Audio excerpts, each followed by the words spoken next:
The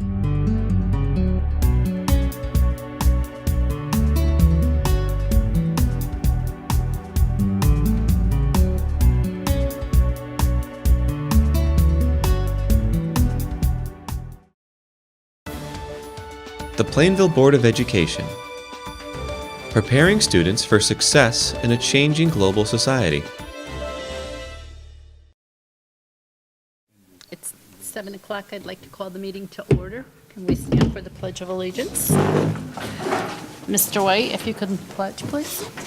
I pledge allegiance to the flag of the United States of America and to the republic for which it stands, one nation, under God, indivisible, with liberty and justice for all.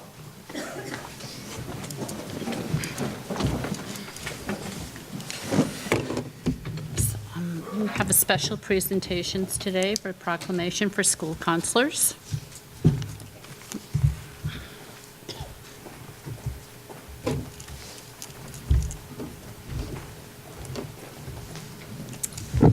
Good evening, everyone. Last week was National School Counselors Week, and in Plainville, we're very fortunate to have a strong and dedicated group of professionals who work with our students on everything from family challenges to scholarships and college applications and everything in between. Last week, for example, the counselors here, along with some of our middle school counselors, spent several days showing our incoming freshmen around the school, getting them to meet teachers, meet the other students, and kind of orientating them to their freshman year for the class of 2023, believe it or not. Anyway, I would like to read this proclamation in their honor. Whereas school counselors are employed in public and private schools to help students reach their full potential, and whereas school counselors are actively committed to helping students explore their abilities, strengths, interests, and talents as these traits relate to career awareness and development, and whereas school counselors help parents focus on ways to further their educational, personal, and social growth of their children, and whereas school counselors work with teachers and other educators to help students explore their potential and set realistic goals for themselves, and whereas school counselors seek to identify and utilize the community resources that can enhance and complement comprehensive school counseling programs and help students become productive members of society, and whereas comprehensive developmental school counseling programs are considered an integral part of the educational process that enables all students to achieve success in school. Therefore, I, Deborah Hardy, do proclaim February 4th through the 8th, 2019 as National School Counseling Week. So I just promised our school counselors I would read that out loud. About half of them are home with the flu, otherwise they'd be here because they're working so closely with kids. So I would also like to discuss the fact that we have received 2 more CABE awards. We did receive, we're fortunate to receive numerous honors from CABE every year, the Connecticut Association of Boards of Education. Some we were recognized during the CABE CAPS convention back in November, but tonight I received 2 additional awards that I would like to read out loud to the board and then take a picture so that we can share that publicly. One is a recognition for a course selection guide, and one is a special AV project. So, the first award we received is honorable mention in the 2018 Bonnie B. Carney Award of Excellence for Educational Communications Program for the course selection guide for our adult and continuing education program. And I think many of you have seen those program guides that are created by Jill O'Brien, probably with a little help from Lynn Davis, and they are really beautifully done. And we have a highly successful adult ed program, and I'm sure the advertisement for that plays into it. The second award we received is an honorable mention for our work with the 2018 Bonnie B. Carney Awards of Excellence for Educational Communications for a special AV project, and this is that navigation video that one of our students created for our website. And it's kind of catching on because I was just looking at the an email that was sent out today by Mr. Johnson, and they've done videos now for helping kids and their families to register for courses each year. So I think it's becoming a new way to communicate with our families more than just a simple email. So I'm very proud of the work our students do, our staff does, and I'd like the board to come on up for a picture with these awards that we've recently received. Come on up, board.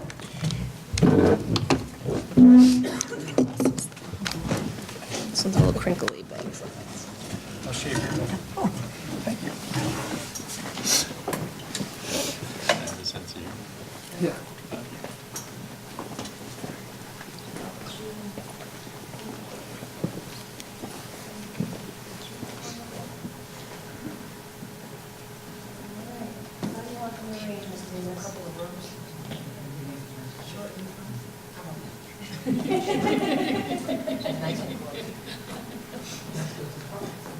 Make sure our awards are, yeah, can you come in a little bit closer, just kind of slide, maybe down to their break, sorry, just trying to get everybody behind the back. Yes, sir. There you go. Nice work. Good.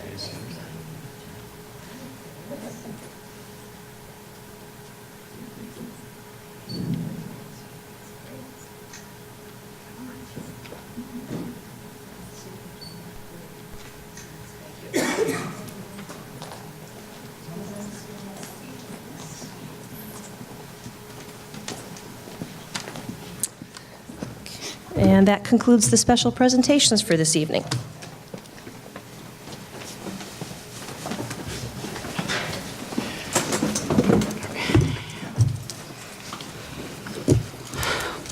We will now go to the approval of our minutes. May I get a motion to approve item A, request approval of minutes of the January 14th, 2019 regular business meeting of the Board of Education?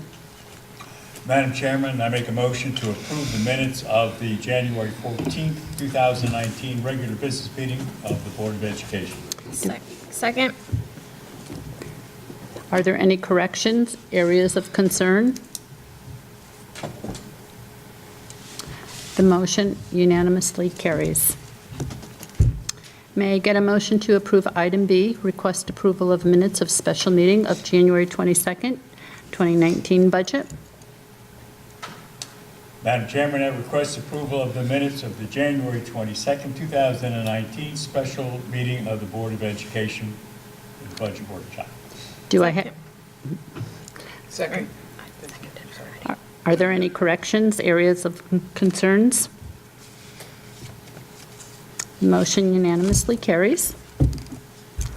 May I get a motion to approve item C, request approval of minutes of special meeting of January 23rd, 2019 budget? Madam Chairman, I request approval of the minutes of the January 23rd, 2019 special meeting of the Board of Education for budget purposes. Do I have a second? Second. Point of order, Madam Chair. We need to vote, so we need to ask for on each one of these items. We need to vote on, okay. On the approval of minutes? On the, yeah, We just need to approve them. I'm a little Right. bit confused. We need a first and a second, and then you ask. For all in each, favor. each of the, Yeah. wait a minute. Dr. Barnett? All in favor? Aye. Aye. Okay. Any objections? Okay. So all in favor? Aye. Any corrections or areas of concerns? Any objections? Any objections? The motion unanimously carries. May I get a motion to approve item C, request approval of minutes of a special meeting of January 23, 2019 budget? Motion to approve. I Do just it. made that motion. I'm on C. Yeah, wait, I made that motion. We just did that. Okay. I'll make it again, that we request approval of minutes of January 23rd. Special meeting of Board of Education for budget purposes. Okay. Second. Okay. Are there any corrections or areas of concerns? The motion unanimously No, we carries. have to ask for a Do I vote. have to ask for a vote? Yes. All in favor? Aye. Aye. So, okay. Are there, I'm good with that. Motion carries. May I get a motion to approve item C, request D. approve? I'm in C. No, we just did C. Oh, I got two of them Madam here, Chairman, I Chair. request approval of the minutes of February 6th, 2019 special meeting of the Board of Education for budget purposes. Second. I'm right here. Any concerns? Corrections of areas of concerns? Do I have a vote? All in favor? All in favor? Aye. The motion unanimously carries. Okay. So we go on to new business now. We will now have a roll call vote to... No. Whoops. No. Where am I? We're right here.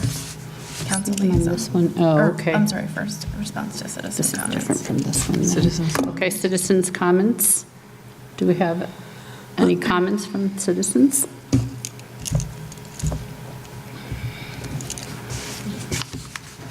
Okay. Council liaison, Mrs. Puglisi.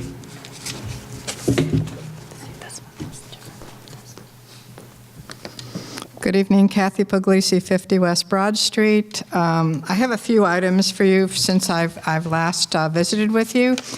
Town Council has given approval to the Hartford Cycling Club, who has asked that they be able to have a training race, which would be held in the Farmington Valley Corporate Park off Northwest Drive during the month of March.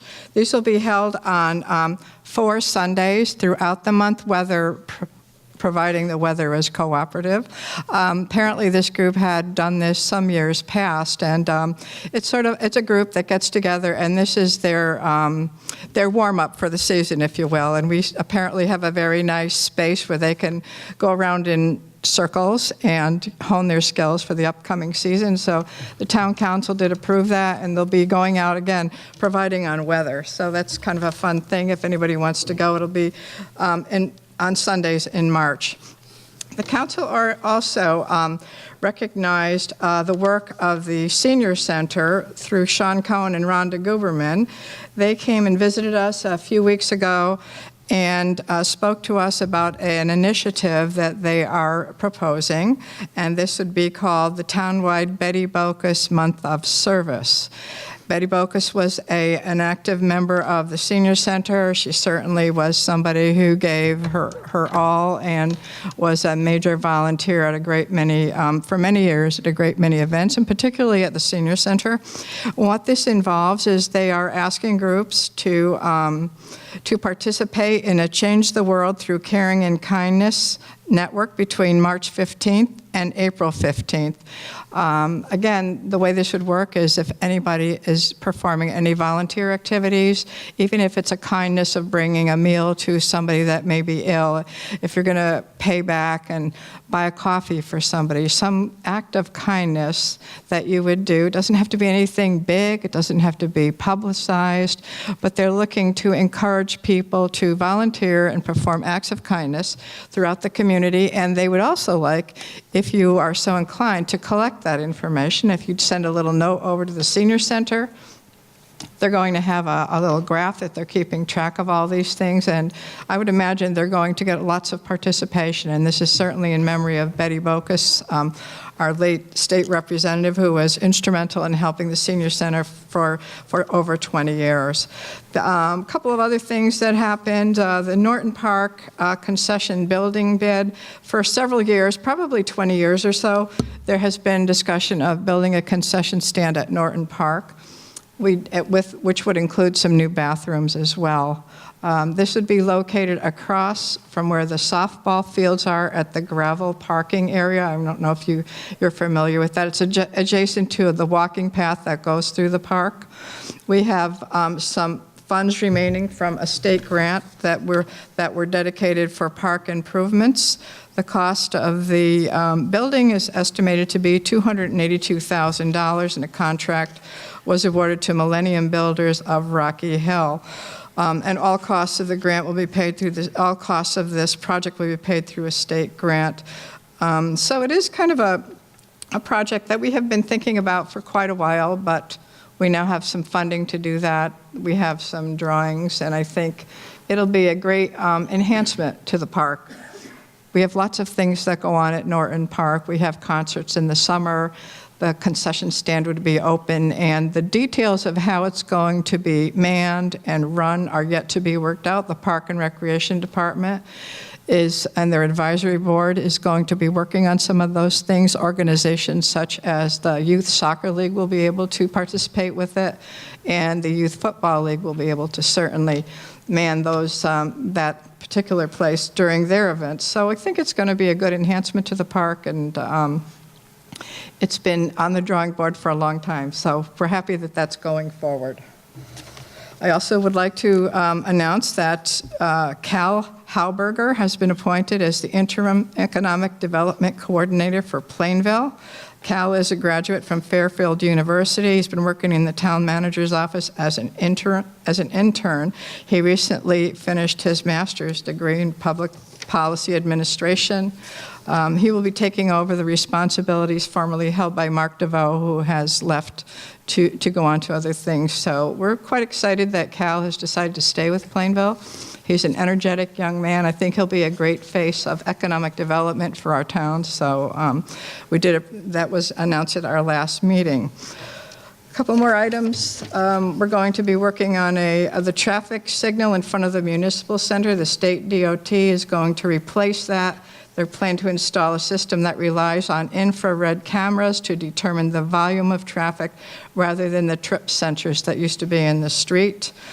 You'll probably be seeing some work as the spring comes along. The state is offering the town $2,000 for an easement to complete the project. So that's going to be something new if you're traveling through the center of town. And you see that it's going to be a new signaling through the state of Connecticut. That is a state road. We also approved recently a contract to purchase the fire trucks. There was a referendum in June, and we finally signed a contract with Bulldog Fire Apparatus for the purchase of the tower replacement in addition to the pumper. So the trucks that we have currently in the fire company are built by KME. The fire company has had some very good experience with KME. They provide great service when they need it, and so we're going to award the contract so that those trucks can get going. The first one that will be built will be the pumper, and once that is finished, the fire company is now working on the plans for the tower. So we'll have a couple of new fire trucks over the next few years. It does take about a year to build one of these trucks, according to the specifications as to what the fire company has asked for. So that'll be coming along. We also approved some money to go forward for the bonding, for the ongoing project of our road bonds. Tilcon was awarded a contract not to exceed $600,000. They'll be providing some of the materials and some of the things that we need in order to get that finished. Finally, two more things. Christmas tree collection. This is just a little bit of FYI. We do collect Christmas trees at the roadside after Christmas during the month of January. We collected a total of 624 trees, and they were brought to the transfer station for disposal. Not a huge number, but we managed to be able to keep doing that for folks that buy cut trees that need them taken away after the holiday season. And last week we were advised that the grand list has been published. The grand list is the values of real estate, personal property, and motor vehicles in the town of Plainville. The increase is 0.53%, which would generate $261,481 over the current mill rate of 33.84. So our grand list over the past several years has been pretty much the same. There have been no large spikes in revenue generated by our grand list, nor has it declined any. This is a relatively small increase, but it's certainly one of the indexes that the town is going to be using in terms of folding it into other revenue, which we look at that will take care of the expenditures for next year's budget. And of course, we are all anxiously awaiting February 20th, where the governor will be releasing his proposed budget. The governor's budget is what the town manager will base his revenue on and when he creates his budget. As we fold both the Board of Education and the town's municipal budget together, we will be using the governor's recommended budget, which will have any of the grants that will be coming into the town. Most specifically, the ECS grant is the most impactful to our budgeting process. And there are a few other municipal grants that we also get that we will use in order to determine how to put together our budget for next year. So stay tuned. I'll answer any questions if anybody has any. Got one quick question, Kathy. On the Park Recycling Club, are they going to be just on roads, or are they going to be roads and trail? It's actually, it's within the Farmington Industrial Park. There is a circuitous road that goes around the park, and it's actually a perfect training area for the folks that do these long-term cycling things. So they did it some years ago, and they've asked again if they could try it. So we're certainly, the town owns the road, even though there's several businesses in there. So they had to seek permission from the town in order to use it for that purpose. So, yep. Thank you. You're welcome. Okay, thank you. Thank you, Mrs. Puglisi. Next, the superintendent's report. Dr. Brummett.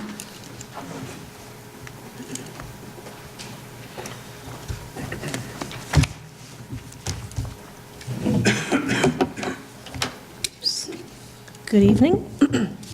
As the board has heard from previous reports, we have a very robust and successful mentor program which serves over 65 students district-wide. The success is due in large part due to the leadership efforts of Sue Bradley. In fact, Sue's homegrown Positive Kick program, a mentoring program for at-risk students transitioning from 8th to 9th grade, has been chosen as a CAPS innovative practice. Sue will be presenting along with school psychologist Jerry Turkowitz at a regional conference in March. And I wanted to highlight, though, that recently I attended the Mentor Appreciation Breakfast, which was held here at the high school on February 1st. Sue holds this annual event every year as a way of showcasing the program to all mentors and expressing her gratitude to their volunteerism. During this year's breakfast, she showed a video of one of our mentors from Webster Bank, and he is working with a middle school student. And I think I'll let the video speak for itself. Hey, bro. Hi, how are you?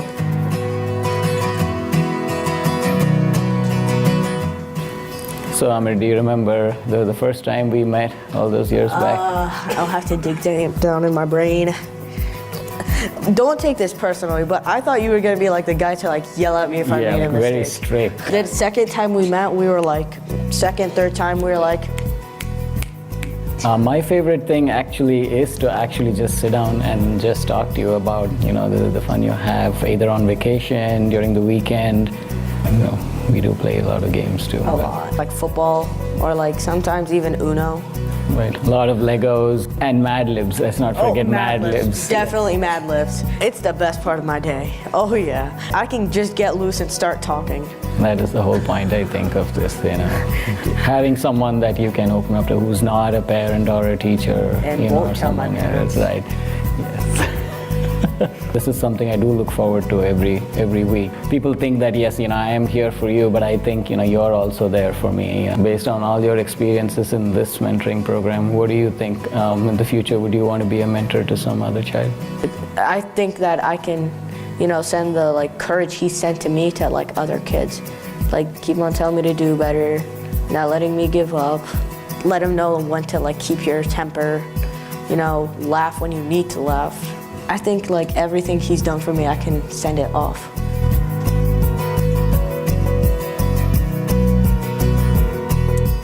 So January was National Mentoring Month, so we wanted to spotlight that video as a tribute to the great work our mentors do. And in that video, the gentleman asks the student, do you think you'll ever be a mentor yourself someday?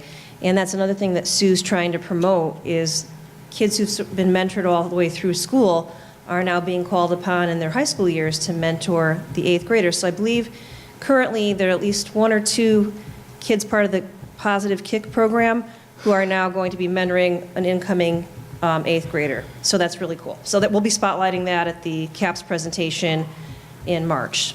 So kind of along the lines of Kathy Puglisi's statements about making sure we volunteer in our community and do good things, I think I couldn't think of a better way to talk about that. Well, maybe I could think of one better way. Oops. I have asked our health teacher from the middle school, one of our health teachers, Melanie Olmstead, who worked alongside Cindy Birdsall, another health teacher at the middle school, to run a community service project called Chase the Chill. As the board's aware, working with our students to positively impact our global society is an integral part of our vision for the district. I thought this project is a great example of our vision in action. I've asked Melanie to speak with you about the program this evening, and we've also put some pictures in front of you that Melanie can share what they're showing you and a little bit more about the program. Melanie, take it away. Glad I wore my heels today. Hi, everybody. Thank you for inviting me to your meeting. I'm Melanie. I teach health at the middle school, like Dr. Brumma just said. So when my kids first started, my own son, my toddler, he first started putting sentences together. He would say, "Mom, what do you do at work?" And I said, "I teach kids." And he said, "What do you teach them?" And I said, "I teach them how to be healthy and make good choices," because what do you tell a 3-year-old? And he's like eat chicken nuggets and broccoli? And I said, "Yes, like eat chicken nuggets and broccoli." And in my head, I'm thinking like, oh dear God, the conversations we're going to have in 10 years.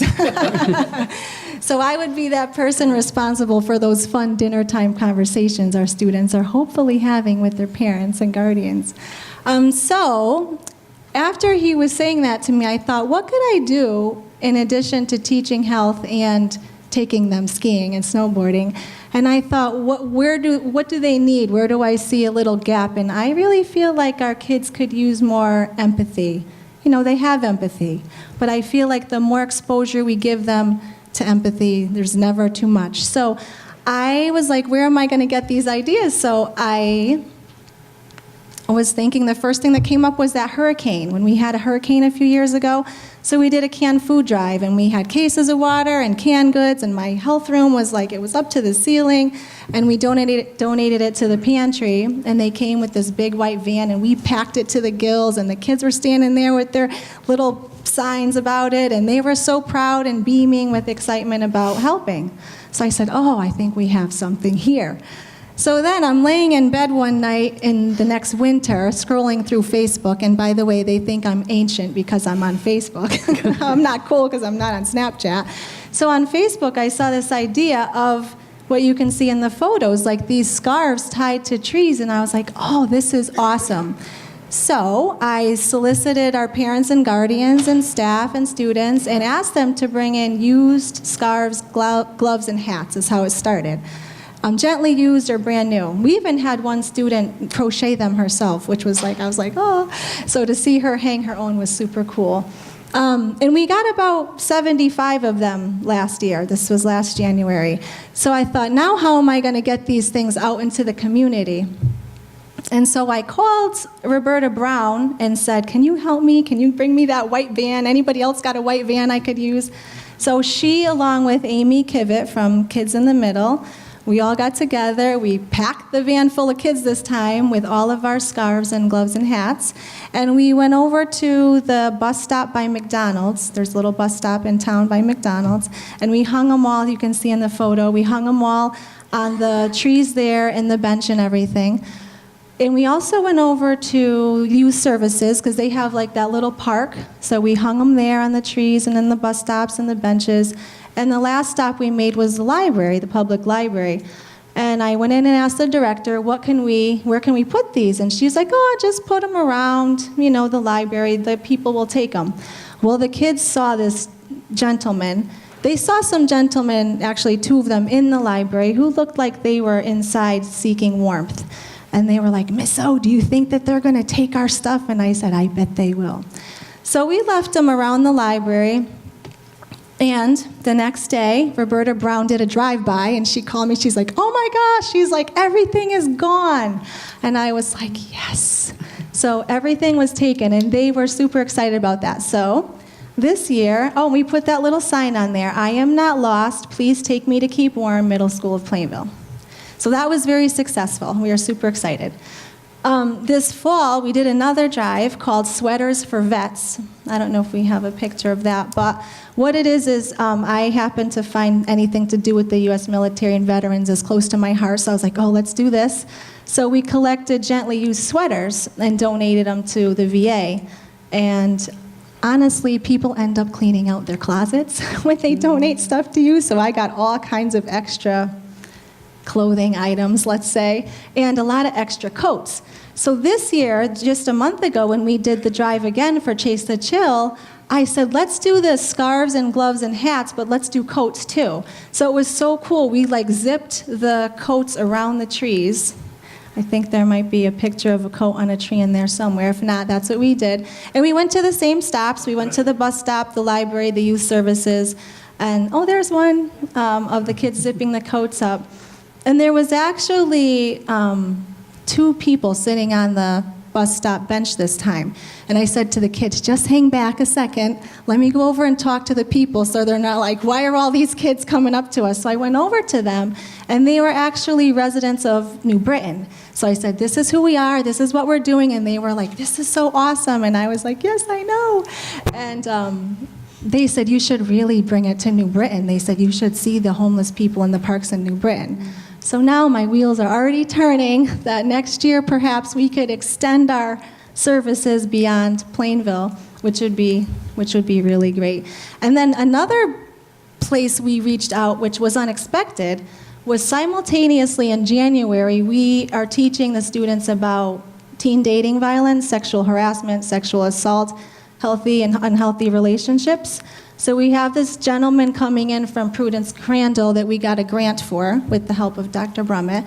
And so he works with women who are victims of domestic violence. So I took all the leftover stuff because donations keep coming in and my room is full. And I gave them all to him. So that was another way that we reached out, to a local organization to help people. And so that's where we're at in the health department lately. So feel free to come visit me anytime. My classroom is open to you. I'd be happy to have you. Thank you very much. Any questions, anybody? No? All right, thank you so much. Have a good night. Thanks, Melanie. I think that clearly your exuberance is felt by all of us. Appreciate it.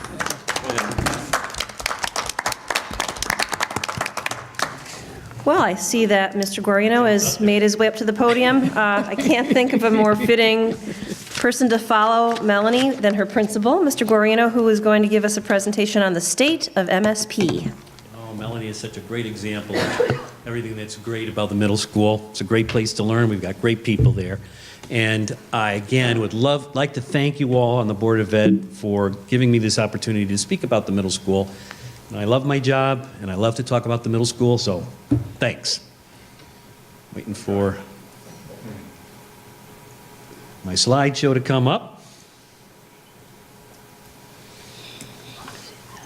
You all doing all right? It's good? Yeah?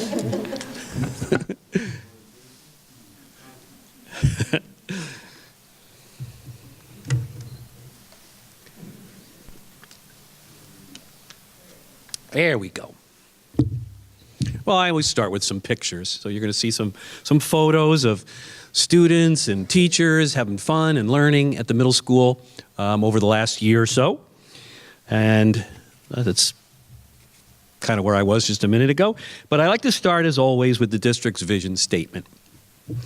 I like to highlight that we use this document to guide our work, particularly at this time of year when we take stock of this past year's work at the middle school. We refer back to this document to ensure that we are holding true to the course prescribed by the Board of Education. We work to see that all of the work being done by the various departments at the middle school is directly connected to the focus on students, teaching, and learning. Teaching and what we do is very complex. We do all of those things at some time or another, and sometimes all at once. Today I'm going to focus primarily on, not primarily, but I'm going to focus a lot on the work that we've done in 2 areas. And those 2 areas are going to be developing a student-centered curriculum with an emphasis on mastery of power standards, and furthering the work teachers have done with their regular collaborative time, that PLC time that you've heard us talk about, and common planning time. Before I start to address those issues, though, I do want to spend a little time reviewing our behavioral status. We consider it one of our most fundamental responsibilities to create a learning environment where adolescents can focus on learning and develop respectful and responsible habits. So to that end, we keep a very close eye on the indicators of potential threat to that goal. So the number of disciplinary referrals to the school's administration is one important indicator of the health of school's climate. And we're just about to get up here to see from this graph. There we go. As you can see this from this graph, as we continue to be within generally expected limits for a healthy middle school, see quite a drop over the last 12 years. We did have a bump in the number of referrals during the 2017-2018 school year, and the number of referrals to date this year also shows a similar pattern. We're about 100 days in. We have 142 referrals to the office this year. Again, compared to past years, it's wonderful. We do have that little bit of an increase over the last couple of years. So the fact that this number of referrals are still within generally expected limits does not stop us from continuing to work on ways to better serve those students who are ending up in the disciplinary cycle. I don't have a definitive answer as to why there has been an increase last year into this, but I do have some theories. So by taking a closer look at the students behind those referrals, we can begin to get a better understanding and can develop more targeted, meaningful interventions. So, of those 292 referrals from last year, they represent less than 25% of the students at the school. So we know that 75% of the students never received a single disciplinary referral, a strong indicator that the Tier 1 level behavioral interventions for the whole school have been successful with the majority of students. Those general interventions include our ongoing work with PBIS, ally training, as well as the proactive outreach by teachers, counselors, and administrators with students at risk. We look a little bit closer. Of the 25% of the students who did receive a referral, less than 5% received more than received two or more referrals. This means that we have a relatively small number of students who did not respond to a disciplinary consequence the first time. This is an indicator that these students require more personalized intervention strategy.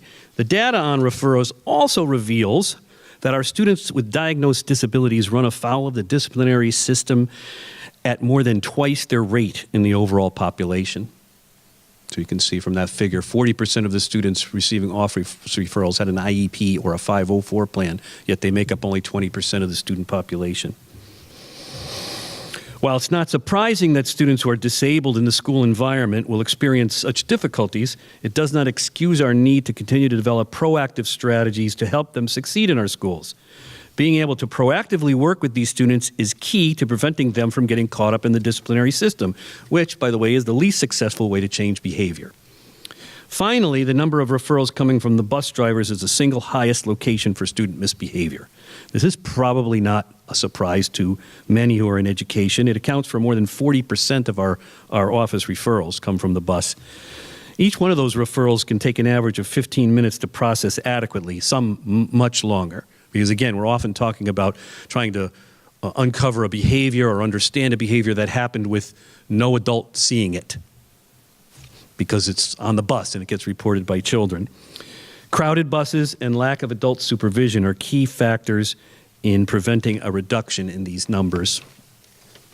These next two slides speak for themselves and show that the number of students requiring our highest, most intrusive levels of discipline, suspension, continue to be significantly lower than in past years. Again, though we did see a slight bump in the number of in-school suspensions last year as well as this year so far. Again, we're a little bit more than halfway this year. We've had 29 in-school suspensions to date. I do not have conclusive evidence for the reason for this increase, but it does align with the reduction in administrative staff, faculty, and special education faculty available to do proactive interventions. Slide 6 shows you out-of-school suspensions, and we move on. We're going to talk a little bit about our academic report card.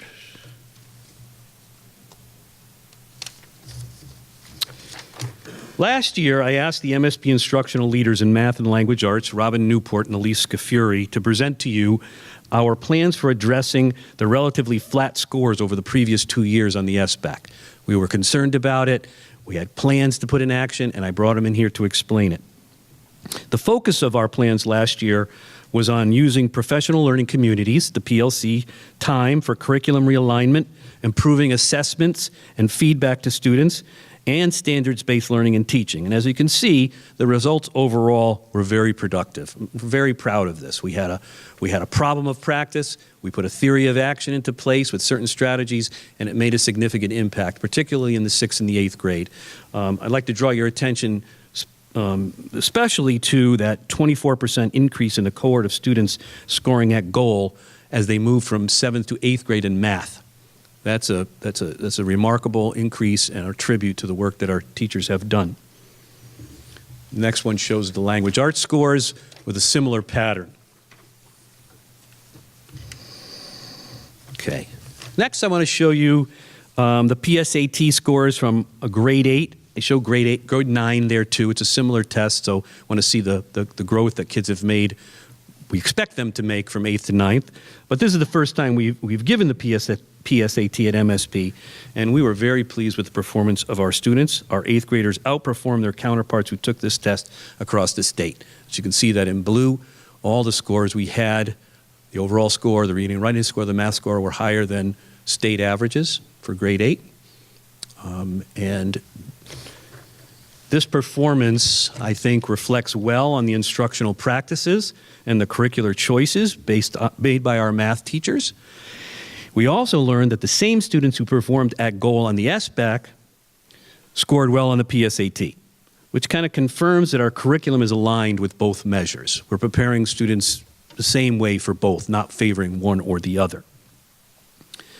Of course, we're disappointed that we did not see the same increase in grade 7 math and language arts on the SBAC. The scores remained relatively flat. If you just jump back again for a second, Kevin, to the math, and yeah, you can see that we did come up a couple of percentage points in math, and then in language arts, on the next slide, we lost some percentage points, though the cohort did gain a percentage point. But I can assure you that the instructors in these classes are redoubling their efforts to determine ways to improve. Under the guidance of their administrators, instructional leaders, they've been using our collaborative planning time, that PLC time, exceedingly well. We're also taking advantage of the new educator development support and evaluation plan that was developed under the leadership of Mr. LePage, where we have many options to learn from each other by visiting and getting feedback from colleagues. So they really appreciate that, and I think are taking advantage of that. So our 7th grade teachers are visiting our 8th grade teachers, and vice versa, to learn from each other. The focus again this year has been on continued realignment of the curriculum so that we are thoroughly covering what the students will be responsible for on the SBAC test. So we're taking another look at that 7th grade curriculum to make sure that they're learning what they need to learn in order to perform well by the time they take that test. Teachers, of course, have also been concentrating their practice on learning targets as a central focus of instruction each day. They've been posting learning targets in the classroom to take the mystery out of lessons in student-friendly, I can statement kind of language. This process of developing learning targets involved teachers breaking down each standard and ascertaining the skills and strategies needed to achieve proficiency or better. And perhaps more importantly, teachers learning to target feedback to students so they can effectively and efficiently set their own goals for improvement. So we're using all of these ways of targeting improvement for the kids. Now I realize this next one's a little bit difficult to see. Okay. But the work we've been doing, as I just described, on learning targets and unpacking standards, has naturally led us into a shift into the shift that MSP is undergoing from traditional grading approach to a standards-based grading system. We reported about that last year. Mr. LePage and I did for you that we were making that change. We began preparing for this shift 3 years ago with visits to other schools, doing research and readings, and piloting the system in a few sixth grade classes. This year, the entire sixth grade and all of the MSP classes that we refer to as unified arts, so that's art, music, PE, health, began using the standards-based grading system. And again, as I said, it's a little bit difficult to see, but this is an example of a student's grade report. Go on to the next one. It gives you a little bit of a zoom in there. You'll see a little bit clearer. Instead of the A, B, C, D, F next to a subject, you see standards for each curricular area and a 1 to 4 indicating the student's progress toward that standard. And remember, the purpose of a standards-based grading system is to more accurately and consistently communicate student progress toward district-identified learning standards, as well as behavioral and cognitive habits of scholarship. So under this system, students should know how they are progressing toward the key power elements of each class. And you can see under language arts there, it's the standards on the bottom part are broken down into various power standard areas that the kids are then scored on and rated.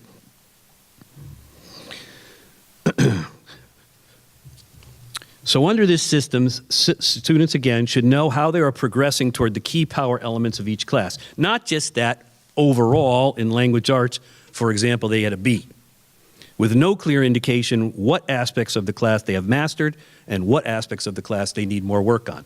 They just get a general grade that says B, with no feedback on those individual standards in the traditional method of grading.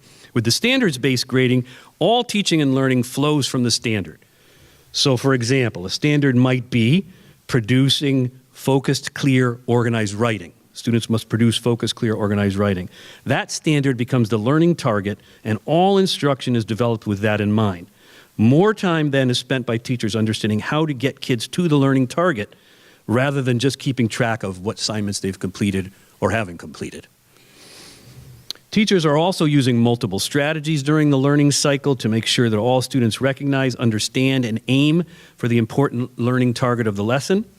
Assessments are developed to specifically give feedback to students on their performance on that standard as they try to hit the target. And from that feedback, students can set very focused personal goals for improving their performance. So much other than progress toward the standard went into the old A, B, C, D, F grade in the past. Points were added or lost for behavior, extra credit, attendance, and maybe even if you turned in a permission slip on time or not. That might go into your grade. Many of these things were really a reflection, more of a reflection of a child's parents' abilities to follow through rather than the child's ability. The old system also shortchanged the students and parents on receiving specific feedback related to their habits of scholarship, rather than mixing it in like they used to. So much research has shown that good habits of scholarship are as important, if not more important, for success in school and life. So one of the key parts of shifting to a standards-based grading system is to give equal but separate billing to habits of scholarship. So in that, back up one again, Kevin, on that report card, you can see under this language arts area, there's a score both for habits of scholarship as well as for their progress toward the standard.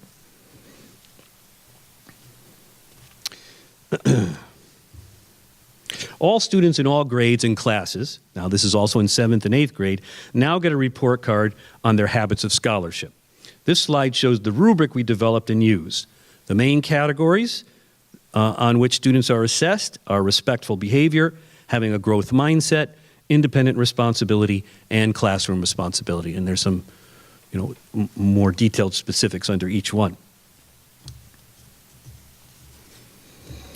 Here you see, on this next slide, the rubric we use to grade a student's progress toward a given standard. So this is a curricular standard. I think we've shared these before, but these are the ones we currently use. So these go out to parents. We also did create a video that walks parents through how to understand and access this information on PowerSchool. Okay. A vital part of good standards-based learning program is sharing feedback with students and getting them to self-reflect and set their own goals. These slides show a typical reflection and feedback forum used by teachers, and in this case, in language arts, for a writing assignment. So you'll see every time the student does a writing assignment, maybe once every 2 weeks, more of an essay-type writing assignment, they and the teacher both evaluate their work. It's pretty complex. This is just one piece of it. There are 5 more pieces having to do with what we call a races, not racist, races format, which has to do with citing text evidence, supporting your claim, summarizing. It's really quite complex. And the kids fill this out every couple of weeks, as well as the teacher does. I mean, it depends on how often they're doing the longer writing assignments, and then they build their goals to move forward to meet the standard from there. So as you can see, it's quite a rigorous and thorough process that they go through. And they do something very similar for their habits of scholarship self-evaluation every 2 weeks, too. So they also reflect on their respectful, their responsible behavior, their growth mindset work, their classroom and independent responsibility work. Okay. So as we look to the future, I feel an obligation, since I live at that building all day long with the 600 children in town. I want to be clear about what I believe is needed to make significant and necessary improvement in the education of the children of Plainville at MSP. If we think back to those SBAC slides earlier, I want to stress that while we are making real good improvement there, we still are sending 1/3 of our students over to PHS not at goal in reading and writing. To address this, I can assure you that our teachers are working very diligently and effectively at improving the Tier 1 instruction that all students receive. They use that personal and PLC planning time very well. They are conscientious and focused on their own professional development, and they are delivering rigorous and relevant instruction. I believe that what our students who are not meeting goal need is more time receiving this very rigorous and relevant instruction.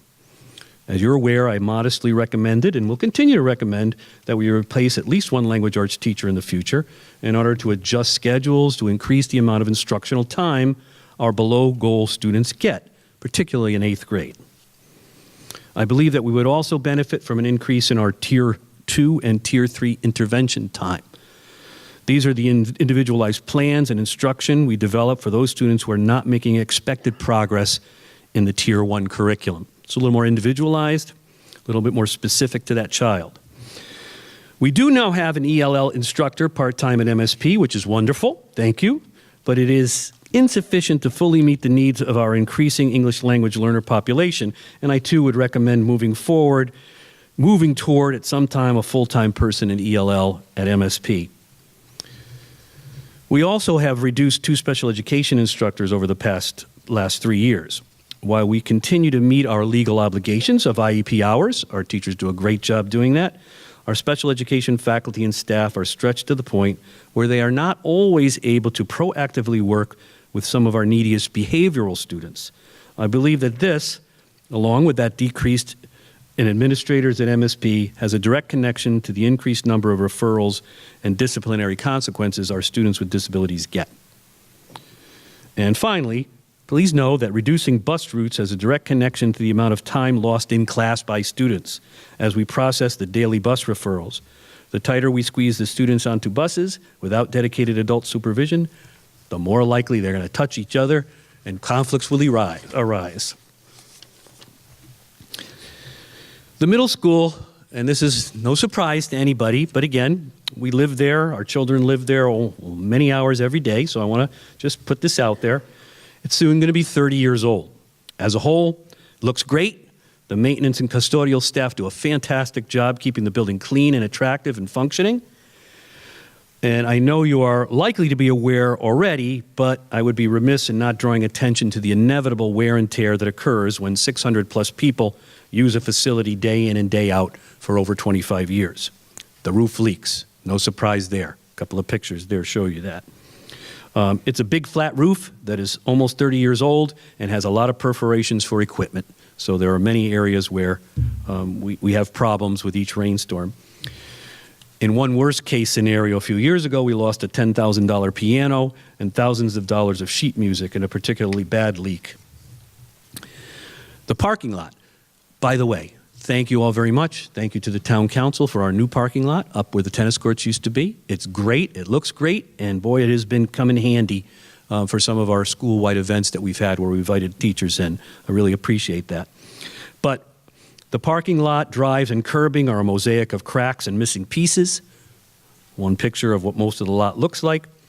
The traffic pattern directly in front of the school could also be reconfigured to improve safety. I have some great ideas for that. I don't want to forget, again, I already gave thanks to the board and the council for our new parking lot. It looks good too, the wall, they did a great job. The lockers are too small in width for modern book bags and are constantly jamming and needing repair. Much of the furniture is the original furniture, and while it is functional, for the most part, much of it is showing a lot of age, staining, dents, scratches, etc. The specific issues with the mechanicals are kind of out of my league, but I know they have been brought to your attention by the superintendent and by the facilities director. And as we're looking toward that 30-year mark and the possibility of rehabbing the school as new, I invite you to come up and take a look at some of the places where I think we need the most work. Again, not that it isn't a great place to learn and a great place to teach, but I'm really looking at how can we make it even better. Questions? Yeah. 1 out of 3 children are not meeting their goals by the time they get to the high school. If you look at, Kevin, if you could bring back the chart there. If we go back to the SBAC scores, what I'm referring to is, if you can go to math, for example, 63% of our students are at goal at 8th grade. That means 37% are not. So it's actually more than a third of our students that go on to the high school not at goal in math. The same thing is true in reading. Okay. So I guess my question next would be, so how are we losing them that we can't get that 37% to that goal? Well, I think 2 of the main ways to do that are increased instructional time, because we have a great curriculum, but for instance, in the 8th grade, the students get 1 45-minute period a day of language arts. That's not a lot to make a change in that. We also could increase the number of those support programs that we have, the SRBI programs in reading and language arts and math, to support those kids that are a year to a year and a half or more behind, but aren't falling into the special ed bracket. So over time, I could say we need another person in 7th grade and we need another person in 6th grade too, but I'm not shooting that high at the moment. But I guess my next question would be, are they coming to the 7th grade with that ability to learn? Are we missing something from the elementary school into the all middle along the school? way, we have a third or more of kids who are not at goal. If you look at that cohort there that's at 68%, at 7th grade they were at 59%, and at 6th grade they were at 56%. I don't happen to have the 5th grade score, but yeah, we're moving it up, and that's great. And we're not that different than any other middle school, especially in our DIRG. This would be very similar numbers.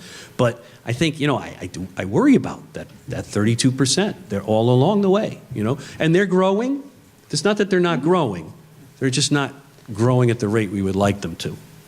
Right, I understand that, but I guess I'm still not understanding, how are we losing them?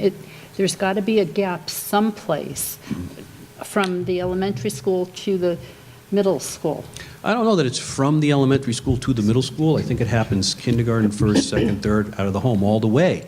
There's a percentage of kids that could use more instructional time in those areas, but we have a lot of competing demands. Science, social studies, unified arts, all those other things take up instructional time too. It's not an easy solution to getting more instructional time. There's really kind of 4 ways to do it. Extend the school year, extend the school day, take it away from some other subject. Don't teach them social studies and teach them to read and write instead. Or, add more classes so that there are more instructors available to them. And again, I don't want to say that we're any worse off than any other middle school. In fact, we tend to perform at the high end of our DIRG. But it would be nice if we could move that. We moved 20 back. Could you go to the math for a second, Kevin? I mean, we moved 24% of the kids from 7th to 8th grade into that area. That was fantastic work. I would love for it to be 61%, get them all. So, I'm just kind of looking to the future as to how I think that might happen. Yes. Are these 37% children, are these children that maybe could benefit from being held back and staying in their current grade? Please put our microphone on. Sorry. So the question is, could those kids who are in that level benefit from being kept back? Well, it depends very much on the individual. There's a lot of research about retention, and retention is really a last-ditch kind of effort to do. And most of the research shows that, except in some very specific cases, it does not work. It doesn't make any difference. You're giving them the same instruction instead of expanding it. It wouldn't hurt. But it also, you also got to talk about all the social and emotional impacts that happen when you keep a kid back. Well, so, yeah. You also have to look at 37% of children that are not, meeting the criteria that they need to move forward, and be successful. Worst case scenario, we keep all 37% of them back, and we will not have enough teachers to teach them. So that's part of it, is what do we do with that extra 70 kids in the grade? They're not going to fit. Right, right. So it I think it's important to know that, as Mr. Guarino keeps saying, it's not that unusual to have students fall in those categories. Yeah. I think his point in illuminating it tonight is that we realize it and we're diligently working to remediate that. Over the years, we have cut staff at the middle school, so down the road, in order to increase instructional time, we may want to add some of those staff back. We did not do that this year, but I think his point in illuminating this is we've got some work to do, and we realize that, and we have our eye on doing that. I mean, our PSAT scores, though, for middle school kids at the end of middle school are quite promising. Yeah, they're great. And every year, I do focus on how well we're doing with those increases. But, I think that, again, I'd be remiss not to say, okay, what do I think we can do with this other group of kids? And I'm not saying we do them all at once, and I'm not saying we can do them all tomorrow, but I'm saying over time, I'm feeling like after 12 years at the middle school and watching the way things work and watching how hard teachers work to develop their Tier 1 curriculum, that in order to make that change, I think the number one way would be to increase instructional time. And again, there's more than one way to do that, including keeping kids back. But the ripple effects of that are something to be considered. Principal Yes. Guarino, Yeah. as these children move on into high school level, do you find that population catches up or shrinks so they mature and they catch up academically, or does it still remain static at 33%, not meeting the standards? Well, I defer to Mr. Johnson or Mr. LePage, who's got experience there, but I think when we see our reports from the high school, they also have been making some steady incremental improvement. But if you look at percentages, again, there's still a chunk of kids that are still there when they graduate from high school that we would love for them to be a little bit better. That's all I'm saying. I'd really like to see them all lumped into that goal area and trying to figure out a way to do it. And it's my job to let you know. Yeah, I mean, how I look at it is that kids, like people, we mature at different levels, different ages. We don't academically perform on cue at the same time. Mm-hmm. So I really appreciate the fact that you do take positive measures to intervene when necessary to get these kids up to speed. Yep. But just keep doing what you're doing and improving. It's not going to be perfect, and you always try to strive to bring that number to zero, but That's my you have thoughts. to do what you can do with what you have, and you're doing a great job. Those are my thoughts exactly. I just, if I thought that they had to be perfect, I would have had to leave a long time ago. Correct. Exactly. That would be unrealistic. You change the things you can and accept the things you can't and do the best with what you got. Thank you. Any other questions? Thank you, Mr. Thank you. Guarino. Well done presentation. All right. And again, just to summarize, our students are moving in a positive trajectory. We just want to keep the eye on all of our students, making sure they're all moving forward. So thank you, Mr. Guarino. I'd now like to ask Mr. LePage to provide a brief overview on class sizes and our current enrollment projections. This information has informed some of our budget work this year already, especially with regard to staffing in the district. Some of the slides that you'll see were already included in some of the board's presentations during the budget work done in the previous couple of weeks, but Mr. LePage will review that and add some additional details. Thank you, Dr. Brummett. We'll wait for the slides to come up. I just want to comment, because I've spent a lot of time with Mr. Guarino and his team at the middle school and with the standards grading and also just mentoring down there, and they do a tremendous job. So his presentation was excellent, but it doesn't do justice to the work they do there. And I've seen several middle schools in action, and they do special things at MSP. And it's really a powerful place to be and to learn, so they do a great job. And the scores that you saw, I wouldn't be concerned. We have students who score 1,600 on the SAT at high school or close to that, and then you have students who score 1,000 and do just fine in college. So there's always going to be a range, and you do the best you can to bring students up to a higher level as they go through the years. And the new indicators from the state that kind of rate districts also account for growth measurement. So that's why I had to add that little piece. So great job to Mr. Guarino and his team and all of his staff. So it's my pleasure to give you a very brief report tonight on staffing. And you've seen, as Dr. Brummett said, some of these slides before. And typically we've done this presentation in January, but there was the high school presentation. It was a busy night for the board agenda, and Dr. Brummett shared a lot of this with you in the budget workshop. So I will keep it brief. As I said, I'd like to thank Carol Zettergren and Tina Gragas for their help pulling together some of the data for this. And they're the unsung heroes behind the scenes, so I'd like to give them recognition. This enrollment forecast was done by our very own talented Sam Adlerstein. We had a projection done by a private company years ago that cost quite a bit of money, and we decided to go away from that. And Mr. Adlerstein's projections have actually been closer to the reality of what we're experiencing. This year was really close to actuals. I know there's a lot of numbers on there, so if you're looking at what this year is, you look at all the way to the left, 2013, it would be the birth year.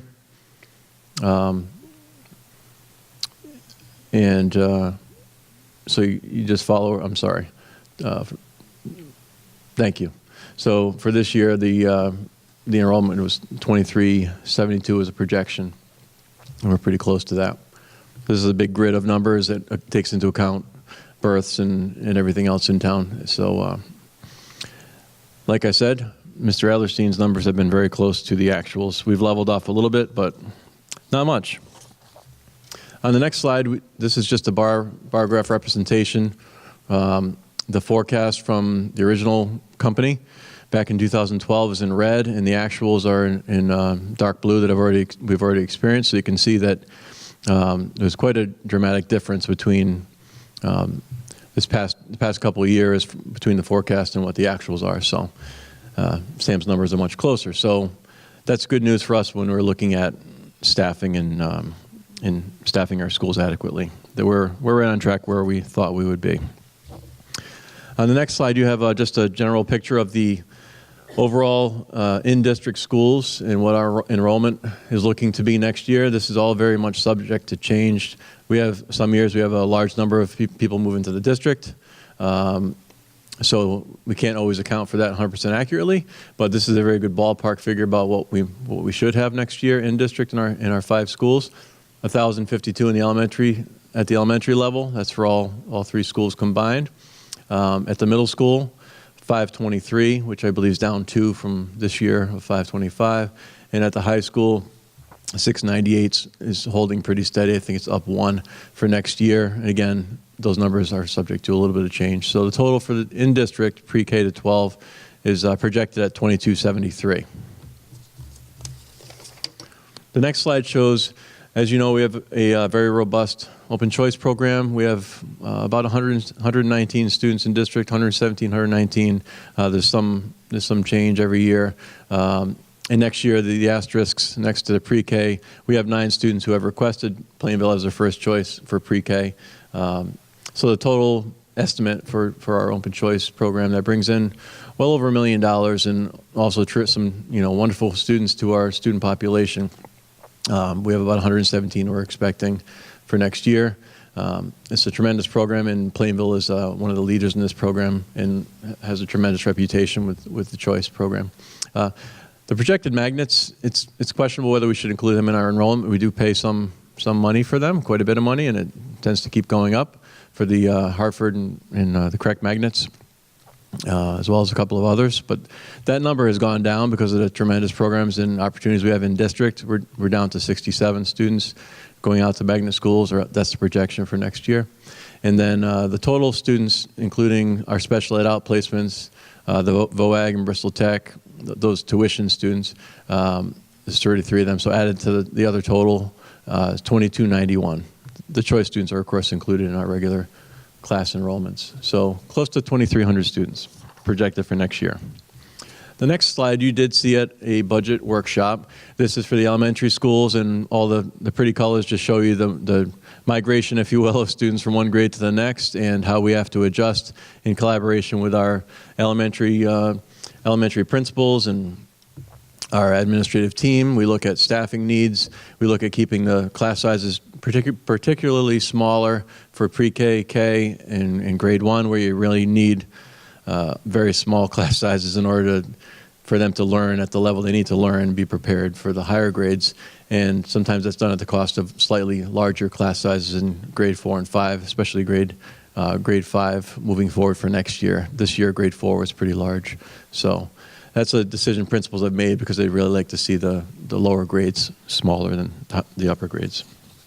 And you can see that the middle school and high school remains pretty steady. Like I said, it's going down 2 in the middle school and up 1 at the high school. The next slide is just the elementary staff from this current year. Last year when I did the presentation, we projected 60, and that's what we had. There was some movement in order to account for the younger grades and where we needed an extra teacher, and that happens sometimes when people move into town and you don't know exactly what you have coming into the next year. But it remains steady at 60. For the elementary class size averages, you can see that the first 2, pre-K and kindergarten, are less predictable due to although Dr. Brumett worked with my assistant Tina Gragas and had her call all the known pre-K providers in town other than Plainville schools, and there were 15 students who were going to be coming to the Plainville school system from outside preschools, and there may be more moving into town, so that's basically a classroom. And then you have kindergartners, those numbers sometimes change. They're a little more in flux than, so those preschoolers will come into our kindergarten. And then pre-K is, Vicki Trzynski's done a tremendous job of really trying to get a better estimate of that earlier in the year. Registrations are starting a month earlier this year, and she's done a tremendous job with the pre-K program along with her staff. So these are the average numbers of our class sizes, which are all pretty reasonable, thanks to the board's support. On the next page, this is just another color graphic just showing the change in the teaching positions between grades. So the blue are reductions in a teacher in that particular grade, and the green are additions of a teacher in those different grades. And when it balances out at the bottom, you can see it all equals out to 0. So there's a total of 60 projected staff teachers in the classrooms at the elementary school once again next year, so no change. At the middle school, class size averages, Mr. Guarino talked about this, the English language arts, that one looks smaller. It's because they've made an extra effort to provide as many additional services for those students as possible to help them to improve their performance. Sometimes it's a bit at the cost of, through their scheduling system that he's worked out, have somewhat higher size of classes in science, social studies, and math. So it's not always true. These are averages, so this doesn't tell the whole story, but just a snapshot. And they're all reasonable class sizes, and they do a tremendous job with what they have. Some more class size averages at the middle school, just for the unified arts and world language and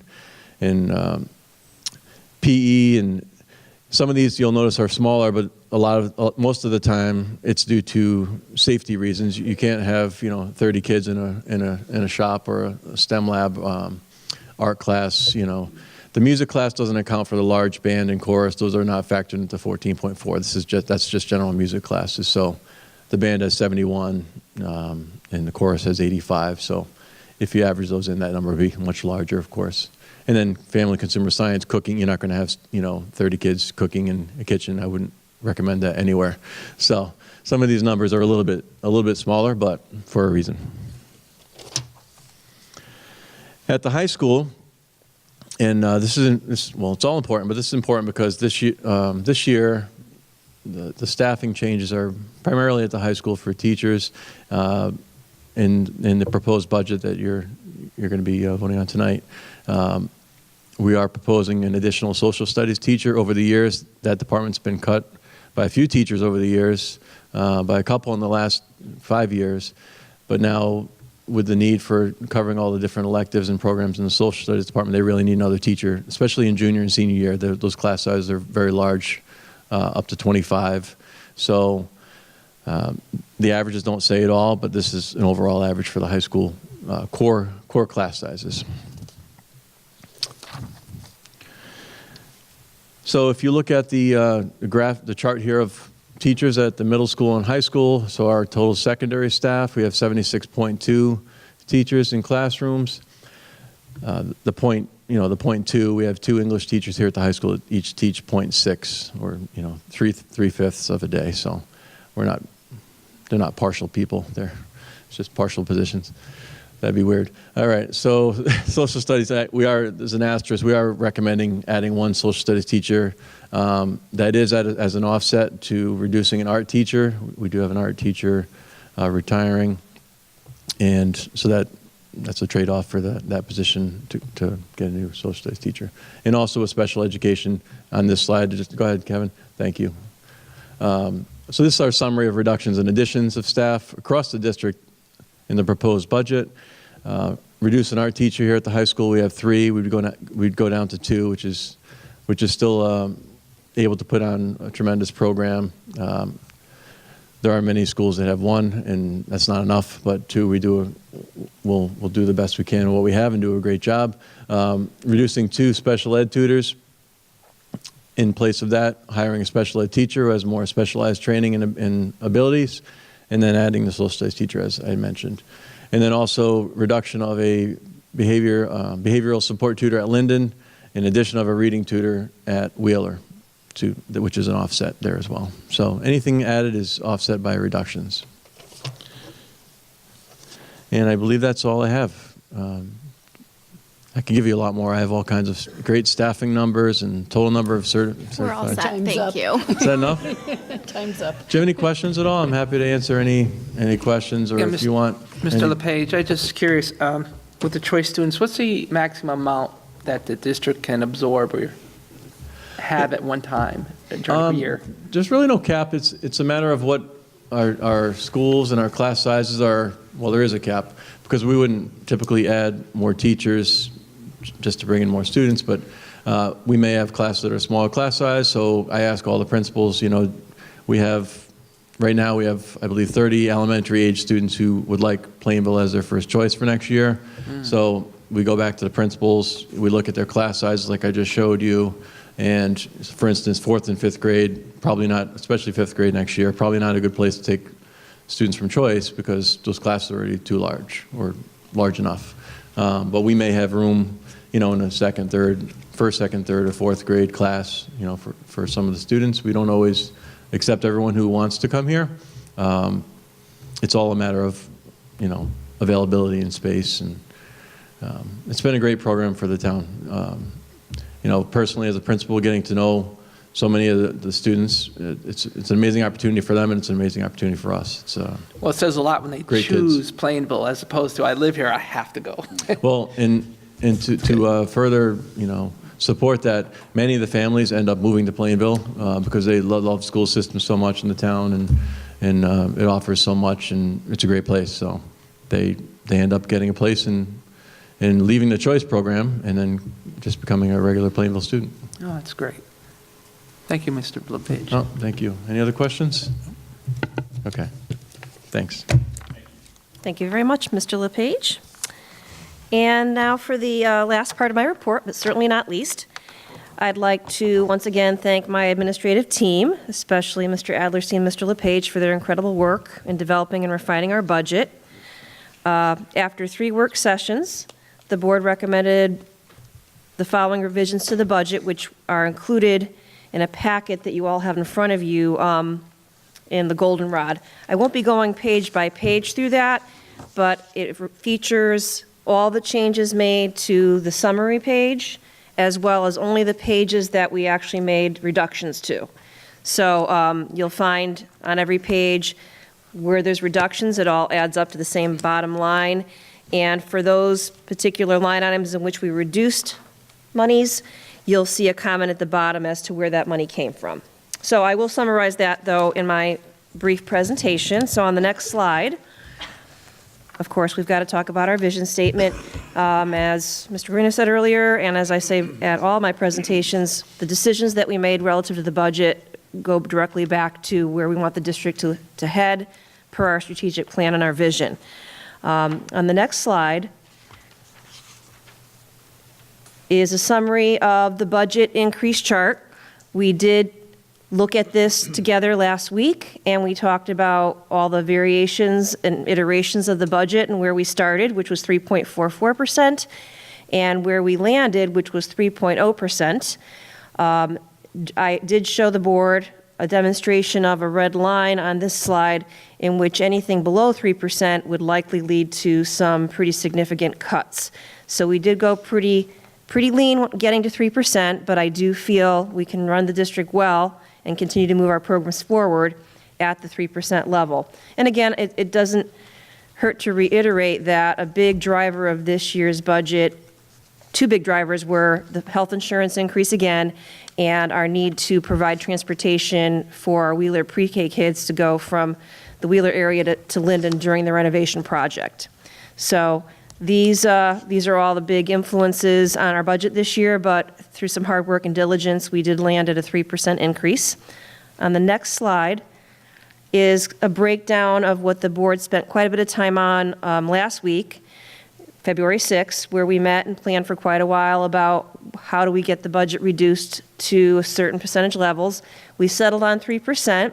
Originally, it was a hair below that, and we did end up putting back $2,000 into the supply line, and we now are at a rounded 3% increase for next year.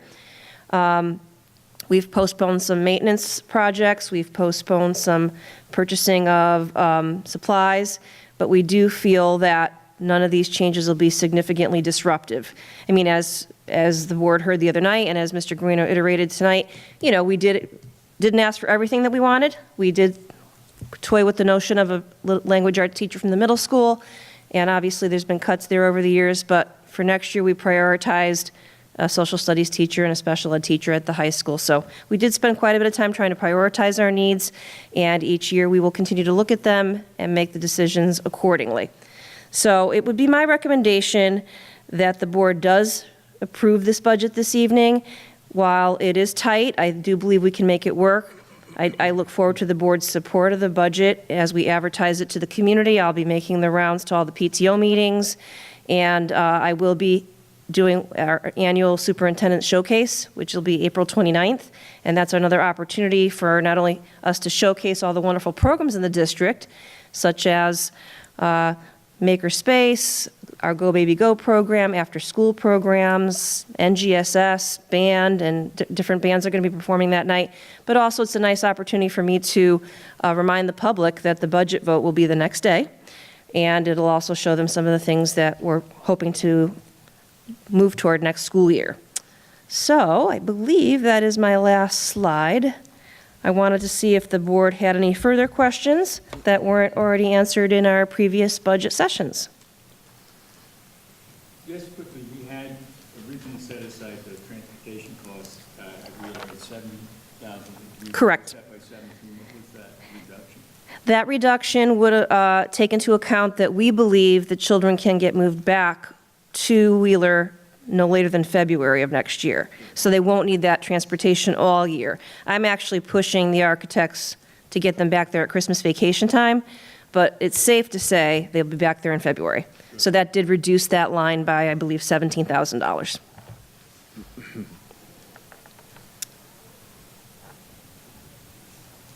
Outside of the Wheeler and the health insurance, our increase Most likely it is. Usually our increases are below the inflation rate. But again, after careful analysis, I believe we can move the district forward. Did we get everything we wanted? Was it? No, but I think we can move the district forward. As I mentioned to the board the other evening, it's tight, and hopefully we won't get to the point of, should we have a setback with extraordinary expenses in special ed or some unexpected significant repairs? There could be a concern there, but I mean, it's hard to predict whether those will or won't occur. I do trust that we have a relationship with the town if there ever were extraordinary situations, much like I believe the middle school boiler went a few years ago unexpectedly. We can hopefully work with the town on that, but for now, 3% will allow us to keep our current staffing, do a little bit of additional staffing at the high school, and keep all of our programs moving forward. So this concludes my report for the evening, unless there are any other questions from the board relative to the budget or anything else. I forgot to ask her, I'm not sure if we discussed it, but do we have any teachers retiring next year? Yes, we anticipate 5. 5. They are factored in. In other words, when a teacher retires, in the case of the art teacher at the high school, he won't be replaced. We'll instead use those resources for the social studies teacher. The other folks who are retiring do need to be replaced. Okay. So they've been factored in, though we expect that the salaries will be lower next year because you typically hire folks at a lower pay scale than the retiree who leaves at typically the top step. Okay, thank you. You're welcome.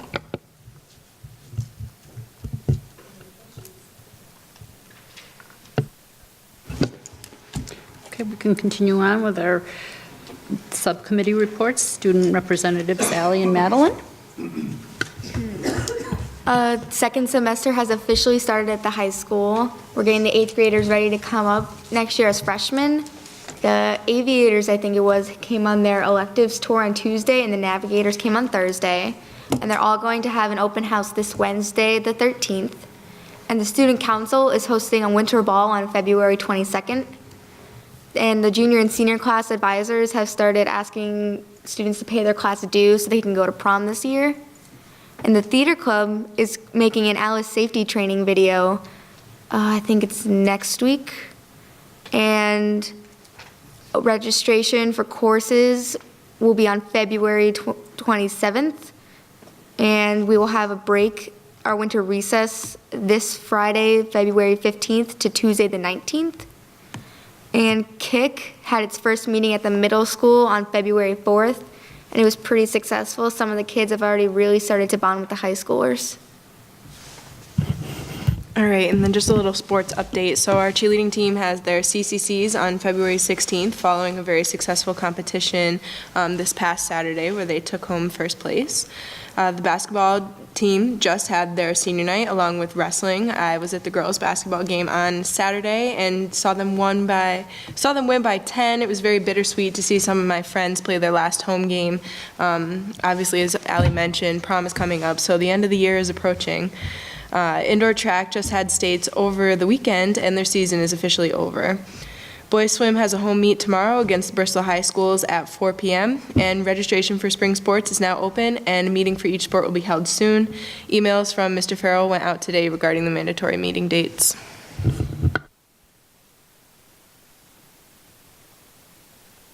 Yeah. Okay, and Mrs. Tyrell, facilities? We didn't have any facility meeting. Okay, anything for policy? No, we did not Nothing meet there. for policy either. I think there's a policy meeting scheduled. Coming, yes. 26th. The 26th. It's 5:30. And Ms. Peterson, subcommittee for finance? Nothing to report. Okay. Advocacy update? I'm just going to add in there, I was fortunate enough to go down for a few days to Washington, D.C. with a cohort of folks from CABE. It was the NSBA Advocacy Institute, and we did work together as Board of Education members from across the country. And our focus was IDEA and the funding that is required for that large expense called education, special education rather. So we Once we did spend a few days together and talk about what our plan of attack was, we went to the Hill, and we did meet with Senator Murphy as well as Congresswoman Hayes. And we spoke with them about IDEA as well as several other issues. We have a very friendly, education-friendly group of representatives and senators at in Connecticut, so we're fortunate.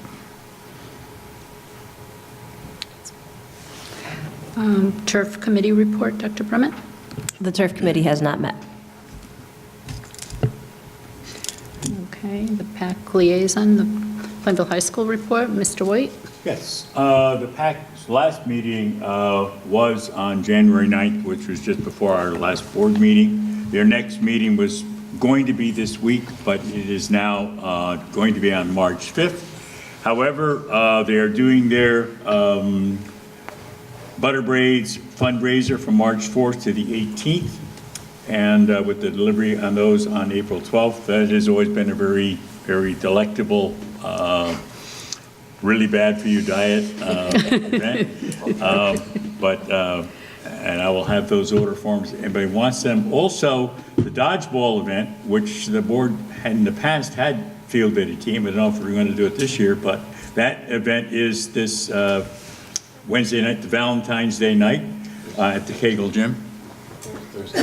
Thursday night, yes, the Valentine. Always get in trouble when they forget Valentine's Day. We won't let it go there. But that'll be on Thursday night. If we want to start a team or field a team, we should get on that pretty quickly. What's that? PTO liaison for Teflon, Mrs. Gonsalvo.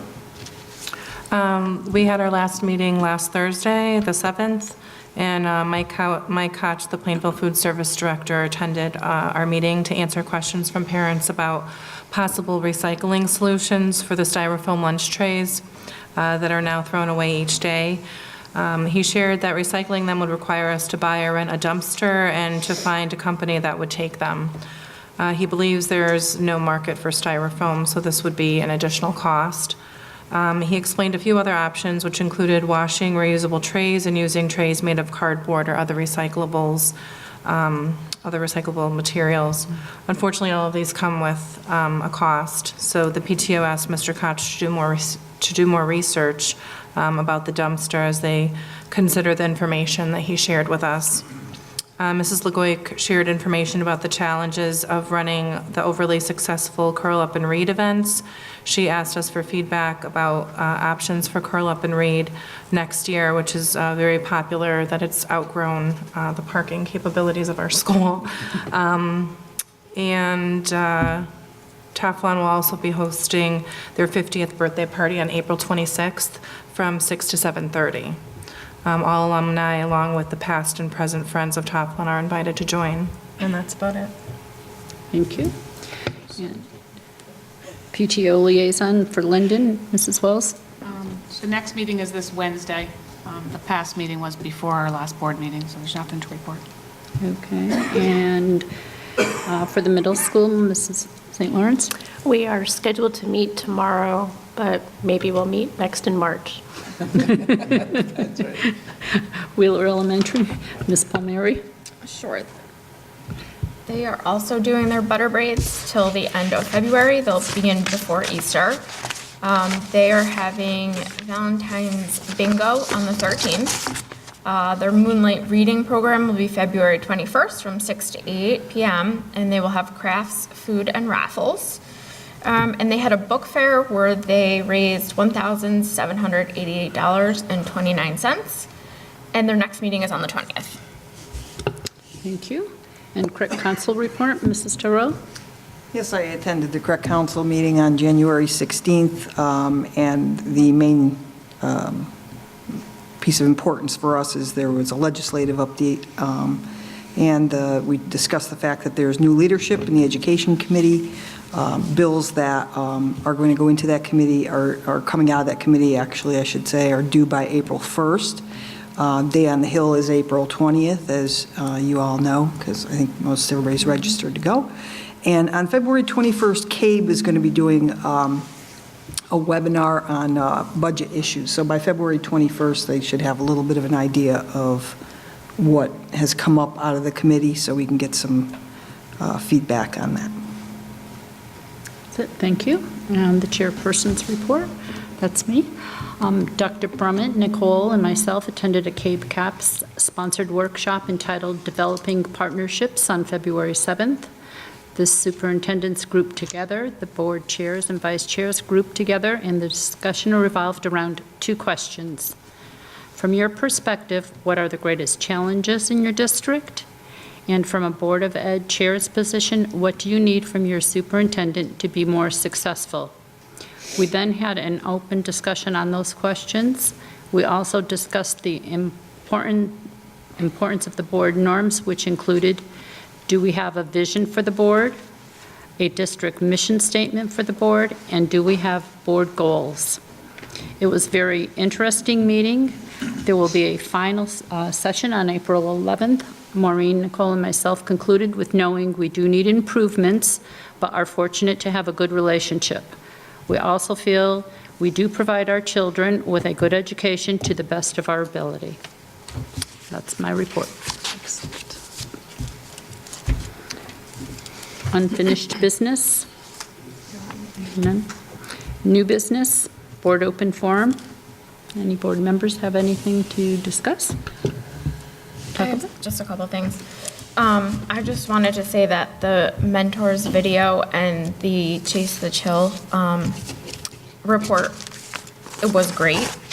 Sometimes we get so caught up in what we're doing that we forget about the kids. And I love, it just like pulls at my heartstrings to see it. And I really have no words except that I really, really loved it and I really enjoyed seeing it. And I hope maybe one day I can be a part of it because I think it's great to teach the kids. And maybe I can be a mentor because I would love to do that. I'll tell Sue Bradley immediately. You're in. Matter of fact, we probably will refer your name. You can give him my number. But I really love that. So that was definitely a heartwarming thing for tonight. And I wanted to thank Maureen, Sam, and Steve for all their hard work on the budget. Nobody takes the budget lightly, and nobody takes cuts lightly, and it's a very difficult process. And just know that we have the best intentions for the kids, and it's not easy. So I appreciate all the working with us, the feedback, and I guess that's all I have to say. Thank you. Just a real quick shout out to the middle school. Mr. Guarino appreciated all the information that you gave us this evening. And I think everybody here who's had a middle school child, I think you have to have a child. I don't think you can understand it by being a middle schooler. Knows that it's a really special place where there's a lot of special behavior. And kids, and in order to work in a middle school, you have to really love middle school kids and be a saint, as Mr. White just said. And it's, it's a really challenging job. So and one of the things that I see every time you do that presentation where we look and see how the, the behavioral changes that have happened over the years in your tenure, Mr. Guarino, it's been great. I really do appreciate a lot of the efforts that, have been put forth from the teachers having more time to collaborate, which I think can only be positive. And I also think the grading system, while I'm sure there's a lot of parents who probably aren't jumping for joy about it, when I look at that just, well, that's good. It makes a lot more sense when you look at it and you look at how you can determine what a child's doing and how well they're doing. It makes a lot more sense than the ABC thing. And so, I'm thinking that those things together will continue to help the kids grow at the middle school. Yeah, in that same light, I think with standard-based grading, I think it is really incumbent upon everybody on this board, including our student reps, to be cognizant of this change that's going on and be supportive of it, because that, I think, is essential. You stand good chance of having questions from the public. And I think it really is important that we be knowledgeable on this and able to positively support that and the work that is going on. I think Mr. Guarino gave us an excellent report this evening on what is going on at the middle school, and having the opportunity to be a mentor in that building. There are some really good things going on in that, and under some rather stressful situations, especially in rainstorms, when calls have to go out. All the teachers who are experiencing leaks in the room, please get back to me so we can take corrective action. So it's a good job. Thanks so much, Mr. Guarino. Anybody else? And there's no quarterly special report. Next, we will now have a roll call vote to approve the fiscal year 2019-20 Board of Education operating budget. We are requesting a vote on a 3% increase in the operating budget totaling $38,442,639. Please say yes or no as I call your name. Mrs. Wells, how do you vote? Yes. Mrs. St. Lawrence, how do you vote? Yes. Mrs. Consalvo, how do you? Yes. Mrs. Peterson? Yes. Ms. Palmieri? Yes. Mr. Giuliano? Yes. Mr. White? Yes. Mrs. Tyrell? Can I make just a statement before I vote? Sure. Okay. I am going to vote yes. I do want to say that I am not 100% pleased with this budget. I am concerned about the fact that it's as tight as it is. I prefer us not to have to be in the situation where we are in the need to freeze the budget, year after year. It doesn't lead to good things. So I am concerned about the budget. However, at the same time, I understand that I need to approve the budget in an effort to make sure that we have support for it from the public. So I would vote yes. My vote, incidentally, for the record, is in the affirmative, but I am gravely concerned about the closeness of that budget. It is an extremely tight budget. I personally feel it does not allow us enough room should any unforeseen circumstance take place. We could hopefully, and we will be very lucky, and we will not be faced with that. But budgets of this type are quite perilous, and I concur with Mrs. Terrell that I am somewhat reticent to agree to this, but I think in all good standing that we must be unified in urging its approval at this time. And I will vote yes. The board just voted to bring a 3% operating budget to the town council with a vote of 9 yes votes and 0 no votes. Just a point of order on that. Did we have a motion and a second for the motion? No. So we do need a motion and a second. So I hate to be. You don't need one with a roll call? I apologize. Okay. Thank you. I've never done that before. So let's. As long as we're all agreed, that makes sense. Okay. So we don't need the motion?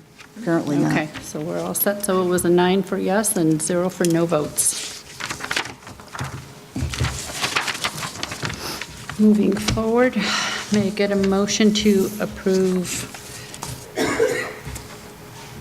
item Madam D? Chairman, I would make a motion that we reapprove, actually, the 2019-2020 school calendar with the corrections as presented to us in our packet this evening.